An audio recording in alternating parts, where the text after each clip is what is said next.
여러분 안녕하세요. 오늘은 좀 혼란스러우면서도 살짝 무거운 이야기를 해볼까 합니다. 바로 2026년 미국의 5.1 패권과 이로 인해 우리 한국 경제가 어떻게 흔들릴지, 그리고 그 속에서 우리 기업들은 또 어떤 기회를 잡고 있는지에 대한 이야기예요. 복잡할 것 같다고요? 걱정 마세요. 제가 쉽고 재밌게 그리고 아주 자세하게 풀어드리겠습니다. 단순한 뉴스를 넘어 그 이면에 숨겨진 전략과 한국 경제에 미칠 파장을 심층적으로 분석해 볼게요. 특히 이번 분석은 미국의 대외강공, 외교와 5.1 패권 재편이 한국의 핵심 산업과 증시에 어떤 영향을 미치는지에 초점을 맞출 것입니다. 먼저 웹 검색 결과부터 살짝 짚고 넘어가 볼까요? 국제유가가 배럴당 10달러 오르면 우리나라 GDP 성장률이 다른 나라보다 크게 하락할 수 있다고 해요. 우리나라는 원유 수입 의존도가 정말 높거든요. 에너지의 대부분을 수입에 의존하는 한국의 산업 구조상 유가 상승은 생산 비용 증가로 직결되어 기업의 채산성을 악화시키고, 이는 곧 물가 상승 압력으로 작용할 수밖에 없습니다. 시티은행에서는 2026년 한국 경제 성장률을 2.4%로 봤지만 유가가 급등하면 2% 밑으로 뚝 떨어질 수 있다고 경고했어요. 이 경고는 결코 가볍게 들을 수 없는 대목이죠. 정부는 약 7개월치 석유 비축량을 확보하고 비상 대응반까지 가동 중이지만 국제 유가가 100달러를 넘어서는 최악의 시나리오에서는 추가적인 경제 조치가 불가피할 것이라는 분석도 나오고 있습니다. 이란 사태나 호르무즈 해협 봉쇄 같은 지정학적 불안정성도 유가를 들썩이게 할 주요 요인이죠. 특히 호르무즈 해협은 전 세계 원유 수송량의 20%를 차지하는 핵심 통로이므로 이곳의 안보는 곧 글로벌 에너지 안보와 직결됩니다. 게다가 미국은 셰일 혁명으로 세계 1위 산유국이 된 이후 이런 불안정한 상황을 오히려 자국의 에너지 패권을 강화하는 데 활용하고 있다고 합니다. 와우, 정말 복잡한 국제 정세가 우리 경제를 쥐락펴락할 수 있다는 사실이 섬뜩하지 않나요? 하지만 여기서 끝이 아닙니다.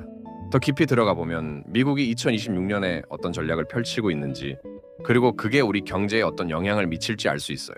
바로 미국의 돈로 교전주의라는 새로운 외교 기조 때문인데요. 이게 뭔고 하니 미국이 더 이상 전 세계 경찰 노릇은 안 하고 오직 자기들 에너지 안보와 직접적으로 관련된 서방우 지역에만 군사력을 집중하겠다는 거예요. 2025년에 발표된 국가안보 전략 NSS 보고서에서 이런 실리적 패권주의를 선언했다고 합니다. 이 보고서는 기존의 민주주의 강화나 다자주의 보존 같은 가치 중심, 외교에서 벗어나 서방운의 미국의 영향력을 노골적으로 투사하겠다는 의지를 명확히 했습니다. 쉽게 말해 우리가 중요한 데만 신경 쓸게, 이런 느낌이죠. 그래서 콜롬비아, 멕시코, 쿠바 같은 마약 카르텔 연루 국가들의 강도 높은 군사적 압박을 가하고 있어요. 단순한 치안 유지가 아니라 지역 내 자원 통제권을 확보하려는 의도라는 분석이 지배적입니다. 중동에 집중되었던 군사 역량을 아메리카 대륙으로 회귀시키는 것이죠. 이러한 서방우 우선주의는 미국의 대외 정책을 더욱 독점적으로 강화시키는 결과를 낳을 것입니다. 이런 미국의 전략은 유럽 동맹국들과의 관계에도 균열을 일으키고 있습니다. 트럼프 행정부는 나토 회원국들이 그린란드 파병 같은데 협조 안 하면 대규모 관세를 매기겠다고 으름장을 놓고 있어요. 미국은 그린란드를 북극해 전략의 요충지로 보고 이를 인수하려는 노골적인 야욕을 드러냈죠. 이는 유럽 국가들로 하여금 미국 중심의 안보 체제에서 벗어나 독자적인 방위 역량을 강화하게 만드는 기폭제가 되고 있습니다. 전통적인 동맹 관계가 실리적 계산 앞에 재정의되고 있는 상황인 겁니다. 재밌는 건 미국이 중국과는 의외로 실리적인 화해 제스처를 보이고 있다는 점이에요. NSS 보고서에서도 중국을 향해 경제적 및 기술적 경쟁을 강조하면서도 전면적인 대결보다는 실용적인 접근을 취하는 실용적 화해의 제스처를 보였습니다.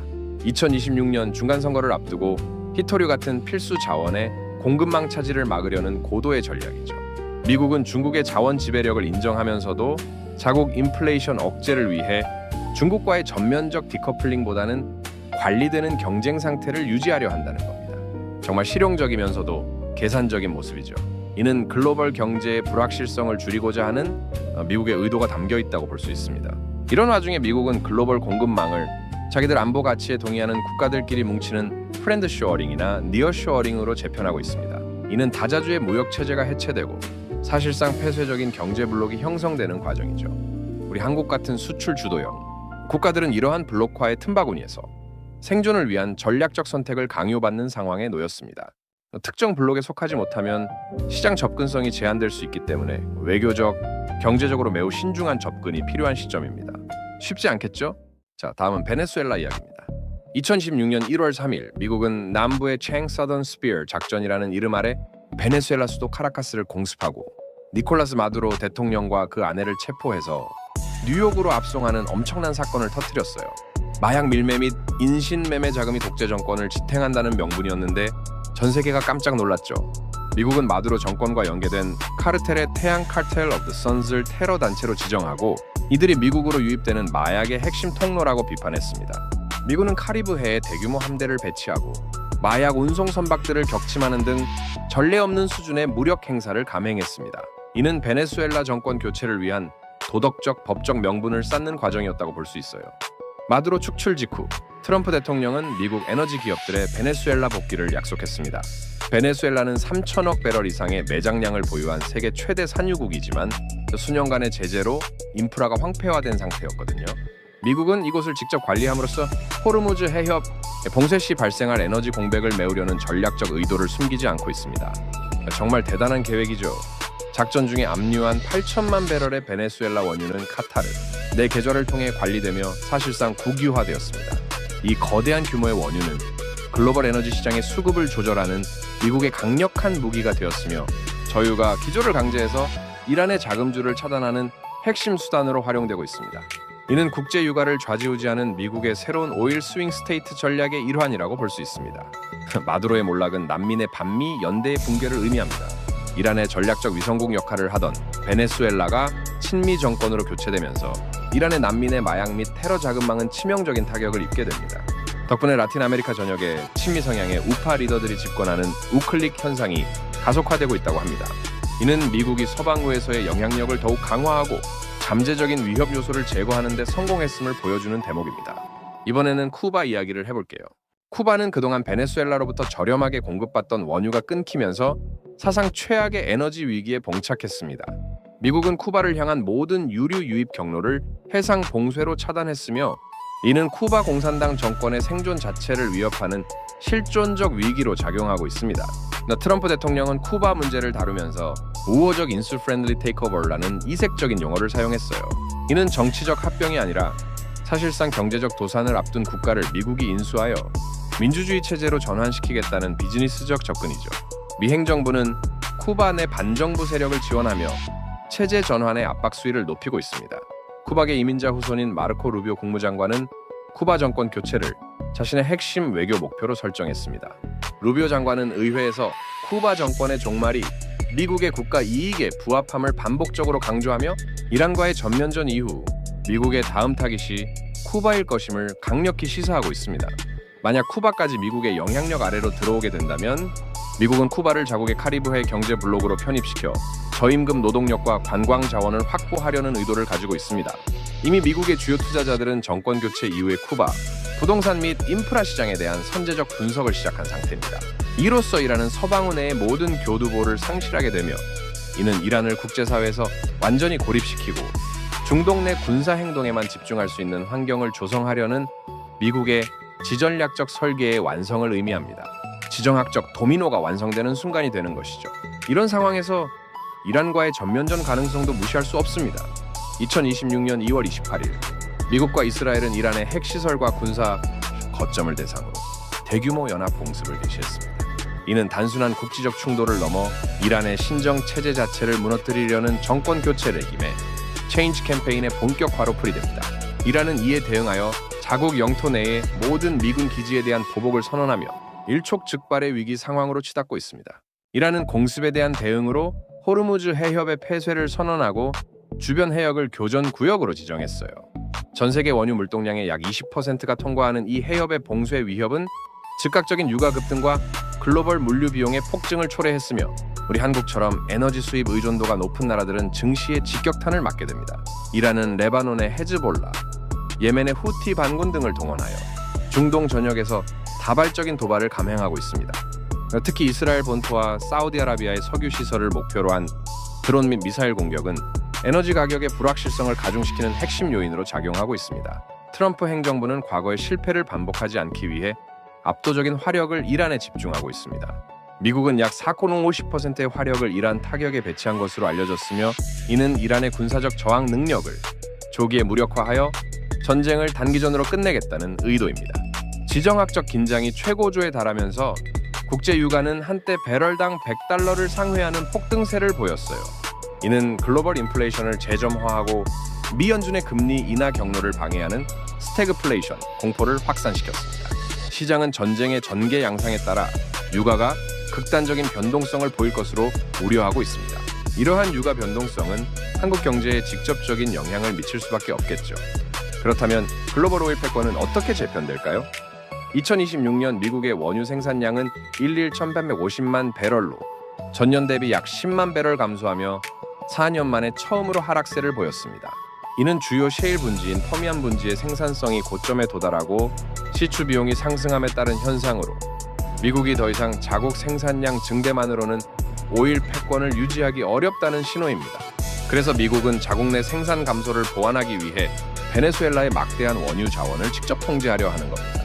베네수엘라 원유가 시장에 원활히 공급될 경우 미국은 중동 산유국들의 감산 협박에 휘둘리지 않고 글로벌 유가를 배럴당 50달러 내외로 억제할 수 있는 강력한 통제권을 확보하게 됩니다. 이는 유가 안정화를 통한 자국 경제, 안보 강화와 더불어 이란 등 적대국에 대한 압박 수단으로도 활용될 것입니다. 하지만 유가가 50달러대로 하락하면 셰일 기업들은 큰 타격을 입을 겁니다. 현재 미국 셰일 기업들의 신규 시추 손익분기점 BEP는 배럴당 670달러 수준으로 형성되어 있거든요. 유가가 50달러대로 하락할 경우 많은 중소 셰일 업체들이 도산하거나 합병될 위기에 처하게 되며 이는 엑손모빌과 쉐브론 같은 메이저 기업 위주로 시장이 재편되는 결과를 낳고 있습니다. 미국은 이란을 향한 초강력 제재를 통해 이란산 원유의 국제 시장 유입을 완전히 차단하려 합니다. 이 과정에서 발생하는 공급 부족분은 미국 전략 비축유와 베네수엘라산 원유로 대체될 것이며 이는 글로벌 오일 결제 통화로서의 달러 패권을 더욱 공고히 하는 효과를 가져올 것입니다. 에너지정보청 EAA는 장기적으로 2026년 평균 유가를 배럴당 51달러 WTI 기준으로 전망하고 있습니다. 이는 공급 과잉 우려와 글로벌 수요 둔화가 반영된 수치이나 이란발 전쟁의 장기화나 호르무즈 해협에 완전 봉쇄가 현실화될 경우 예측 범위를 벗어난 폭등이 발생할 리스크가 상존합니다.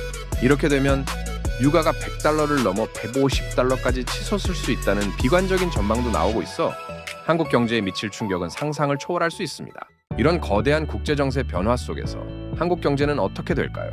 그리고 우리 기업들은 어떤 대응을 하고 있을까요? 먼저 삼성전자 이야기부터 해보겠습니다.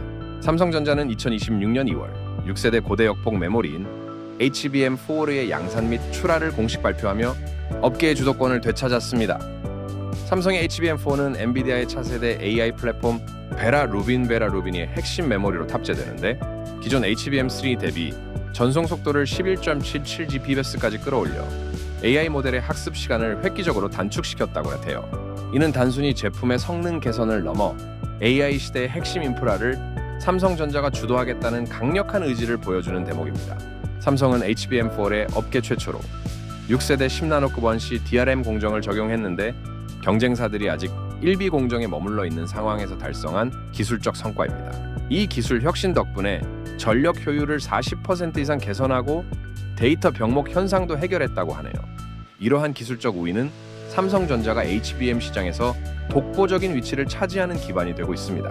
게다가 삼성전자의 최대 강점은 HBM4의 하단에 위치하는 로직 베이스 다이 베이스 DL을 자사 파운드리의 4나노 공정으로 직접 생산한다는 점입니다. 이러한 원루프 솔루션은 메모리와 로직 간의 지연 시간을 최소화하고 공급망 안정성을 극대화하여 엔비디아와 같은 고객사들에게 매우 매력적인 대안으로 자리 잡았습니다. 삼성 정말 대단하지 않습니까? 이러한 수직 계열화는 생산 효율성을 높이고 비용을 절감하는 동시에 기술 보안에도 유리한 이점을 제공합니다. 삼성은 스마트폰을 넘어 AI 스마트 글래스 같은 웨어러블 기기로 AI 생태계를 확장하고 있어요. 프로젝트명 해안 HAEN으로 개발 중인 AI 글래스는 사용자의 시각 정보를 실시간으로 처리하여 개인형 비서 역할을 수행하며 이는 삼성전자의 비메모리 반도체 및 디스플레이 사업부와의 시너지를 극대화하는 신성장 동력입니다. 이러한 웨어러블 AI 기기 시장은 앞으로 폭발적인 성장이 예상되는 분야이므로 삼성전자의 선제적인 투자는 미래 시장을 선점하는 데 결정적인 역할을 할 것입니다. AI 반도체 수요의 폭발적 증가와 메모리 가격 강세에 힘입어 삼성전자 DS 반도체 부문의 2026년 영업이익은 전년 대비 3배 이상 증가한 약 67.4조 원에 달할 것으로 전망됩니다. 이는 삼성전자가 단순한 부품 공급자를 넘어 AI 시대의 핵심 인프라 기업으로 완전히 진화했음을 입증하는 수치입니다. 이처럼 삼성전자는 반도체 분야에서 압도적인 기술력과 생산 능력을 바탕으로 글로벌 AI 시장의 핵심 플레이어로 부상하고 있습니다. 삼성 파운드리도 큰 도약을 하고 있어요. 2026년 1월 기준으로 2나노 GAA 공정 수율을 50% 수준으로 끌어올리며 대량 생산 체제를 갖췄습니다. 이는 수년간 지속되었던 수율 문제를 극복한 쾌거로 TSMC의 공급 부족을 틈타 글로벌 빅테크 고객사들을 유인할 수 있는 강력한 무기가 되었습니다. 이 수율 안정화는 삼성 파운드리의 경쟁력을 한 단계 끌어올리는 결정적인 계기가 될 것입니다. 삼성 파운드리의 가장 큰 성과는 바로 테슬라의 차세대 자율주행 칩인 AI6를 독점 수주한 것입니다. 약 165억 달러 규모로 추정되는 이 계약은 테슬라의 FSD Full Self-Driving 시스템과 옵티머스, 로봇에 탑재될 핵심 뇌를 삼성이 생산한다는 점에서 파운드리 사업의 전환점이 되었고 삼성의 기술력을 전 세계에 각인시키는 중요한 이정표가 될 것입니다.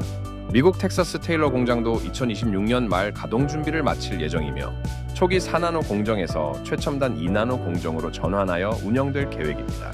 이는 트럼프 행정부의 관세 압박과 반도체 보조금 정책에 대응하는 동시에 미국 내 고객사인 AMD, 구글, 퀄컴 등을 근거리에서 지원하기 위한 전략적인 선택입니다. 메이드 인 USA 전략에 부합하며 안정적인 공급망을 구축하는 것이죠. 삼성은 2나노 SF2P 공정을 자사 모바일 AP인 엑시노스 2700 생산에 적극 도입하고 있습니다. 갤럭시 S27 시리즈에서의 엑시노스 탑재 비중을 50%까지 확대함으로써 퀄컴에 대한 의존도를 낮추고 약 11조 원에 달하는 구매 비용을 절감하는 가시적인 성과를 거두고 있습니다. 지속적인 적자를 기록하던 파운드리 사업부는 2026년 4분기를 기점으로 영업이익 2조 원 규모의 흑자 전환에 성공할 것으로 예상됩니다. 첨단 공정의 수율 안정화와 고마진 AI 칩, 수주 비중 확대는 삼성전자 전체 실적의 하방을 지지하는 강력한 축이 될 것입니다. 와우! 이렇게 되면 삼성전자는 명실상부한 글로벌 반도체 초격차 기업으로 자리매김할 것입니다. 다음은 현대차 그룹 이야기입니다. 현대자동차 그룹은 CES 2026에서 로보틱스를 그룹의 최우선 핵심 사업으로 선포하며 2020 로보틱스 상용화 원년을 선언했습니다. 이는 단순한 실험실 단계를 넘어 로봇이 인간의 삶과 산업 현장에 직접 투입되는 상용화 시대를 열겠다는 선언이며 현대차의 대규모 대량 생산 역량을 로봇 제조에 이식하는 과정입니다. 이러한 선언은 로봇 산업에 대한 현대차 그룹의 강력한 의지와 비전을 보여주는 것입니다. 특히 보스턴 다이내믹스의 휴머노이드 로봇 아틀라스의 양산형 모델 개발에 착수하여 2028년부터 연간 3만 대 규모의 생산 체제를 구축할 계획입니다. 아틀라스는 현대차의 글로벌 공장 HM, GMA 등에 우선 배치되어 하여 적재, 검수 등의 작업을 수행하며 인간과 협업하는 피지컬 AI의 정점을 보여줄 예정입니다. 이 로봇들은 생산 효율성을 극대화하고 작업자의 안전을 확보하는 데 기여할 것입니다. 현대모비스는 로봇 제조 원가의 약 60%를 차지하는 핵심 부품인 액추에이터 관절을 직접 개발하고 공급하기로 했습니다. 이는 로봇 산업의 밸류 체인을 그룹 내에서 완전히 내재화하겠다는 의지로 센서, 제어기, 핸드그리퍼 등으로 사업 범위를 확대하며 로봇 부품 시장의 표준을 선점하려 하고 있습니다. 이러한 수직 계열화 전략은 로봇 제조 경쟁력을 강화하고 외부 의존도를 낮추는 데 큰 도움이 될 것입니다. 현대차의 소프트웨어 중심 차량 SDV 전략도 로보틱스 기술과 긴밀하게 연결되어 있습니다. 전자식 제어 솔루션인 X-by-Wire, X-by-Wire는 기계적 연결 없이 정의 신호만으로 차량과 로봇을 제어하는 공통 기술이며 이를 통합 관리하는 HMG, OS는 모빌리티와 로봇이 하나의 유기체처럼 작동하는 생태계를 완성합니다. 이는 미래 모빌리티와 로봇 기술의 융합을 통해 새로운 가치를 창출하겠다는 현대차 그룹의 비전을 잘 보여줍니다. 현대차 그룹은 2026년부터 2030년까지 국내에 총 125.2조 원을 투자하여 로보틱스, AI, 수소 생태계를 구축할 방침입니다. 이 거대 프로젝트는 약 7.1만 명의 신규 고용을 창출하고 16조 원 이상의 경제적 파급 효과를 발생시키며 한국을 글로벌 모빌리티 및 로봇 산업의 허브로 격상시킬 것으로 기대됩니다. 정말 멋진 계획이 아닐 수 없습니다. 이러한 대규모 투자는 국가 경제 전반에 긍정적인 영향을 미치고 미래 산업을 선도하는 대한민국의 위상을 강화하는 데 크게 기여할 것입니다. 마지막으로 한국 증시, 코스피의 전망을 살펴볼까요? 단기적으로 1개월 동안은 이란 전쟁의 전개와 미국의 베네수엘라 통제 상황에 따른 유가 환율 변동에 코스피가 민감하게 반응할 것입니다. 외국인 자금은 안전자산 선호 현상으로 인해 일시적으로 이탈하며 지수의 10% 내외 조정을 야기할 수 있으나 이는 삼성전자와 현대차의 강력한 펀더멘털에 기반한 저가 매수 기회로 작용할 가능성이 높습니다. 지정학적 리스크가 해소되면 빠르게 회복될 잠재력을 가지고 있다는 뜻이죠. 중기적으로 3개월 동안은 1분기 실적 시즌을 통해 확인될 삼성전자의 HBM4 수익성과 현대차의 투자가 가시화되면서 지수의 반등이 예상됩니다. 특히 세계 국채 지수 WGBI 편입에 따른 500억 달러 이상의 외국인 패시브 자금 유입이 하반기부터 본격화될 것으로 보여 수급 개선에 따른 지수의 하방 경직성이 강화될 것입니다. 이는 한국 증시의 구조적인 안정성을 높이는 중요한 요인이 될 것입니다. 정말 좋은 소식이죠? 장기적으로는 2026년 말 미국 중간선거를 전후하여 글로벌 지정학적 리스크가 해소 국면에 접어들 경우 코스피는 역사적인 코리아 디스카운트 해소 국면에 진입할 것입니다. 하나증권 등 주요 기관은 코스피 상단 목표치를 7,900포인트까지 제시하고 있으며 이는 반도체 슈퍼사이클과 상법 개정 등 거버넌스 개선이 결합된 결과입니다. 이러한 긍정적인 전망은 한국 증시의 장기적인 성장 가능성을 밝게 비추고 있습니다. 원달러 환율이 1,500원대에서 점진적으로 안정화됨에 따라 환차익을 노린 외국인 자금이 삼성전자와 현대차를 중심으로 강력하게 유입될 것입니다. 이미 외국인들은 2026년 초 특정 구간에서 2조 원 이상의 순매수를 기록하며 한국 시장의 성장 잠재력에 베팅하고 있습니다. 이는 한국 기업들의 경쟁력에 대한 글로벌 투자자들의 높은 신뢰를 보여주는 대목입니다. 결론적으로 2026년 한국 증시는 AI 반도체와 로보틱스라는 두 핵심 테마가 실질적인 이익으로 증명되는 해가 될 것입니다. 미국의 5일 패권 재편이 가져올 저유가 기존은 한국 제조업의 마진율을 개선시키며 이는 코스피가 신흥국 지수에서 벗어나 선진국 지수 수준의 밸류에이션을 인정받는 구조적 변화로 이어질 전망입니다.